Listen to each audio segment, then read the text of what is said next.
সমস্যা নাই। আমি কিছু বলছিলাম, তুই তোমার বাসায় যাও। বাংলাদেশের আইন কতটা জঘন্য হইলে এর মতো একটা মহিলা ধর্ষণ মামলা আমাকে দিতে পারে? 50 বছরের একটা মহিলা আমাকে ধর্ষণ মামলা দিচ্ছে। তাকে কিভাবে ধর্ষণ হয়? তোকে কিভাবে ধর্ষণ হয়? সেটা তুই কোর্টে যে প্রমাণ করিস। কোর্ট তো তোর কি না, তোর বাপের না কোর্ট? তোর বাপ আর্মিতে, তোর ভাই আর্মিতে, তোর জামাই আর্মিতে, তোর 2টা জামাই আর্মিতে।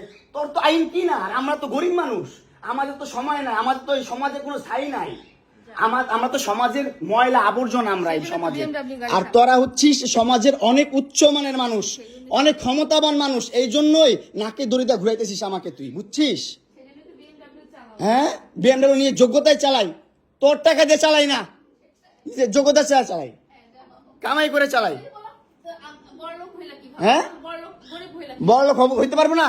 কোথাও লেখা আছে গরিবরা বিএমডব্লিউ চাইতে পারবে না? গরিবরা বড়লোক হতে পারবে না? কোথাও লেখা আছে? হ্যাঁ, কোথাও লেখা আছে? নাহলে ওই মেয়েদের বাসায় যাও, নাহলে নরসিংদী যাও, যেখানে যাচ্ছিলে সেখানে যাও। তোমার কাপড় চোপড় নিবা? অবশ্যই নিব। দাও, ব্যাক করে দাও।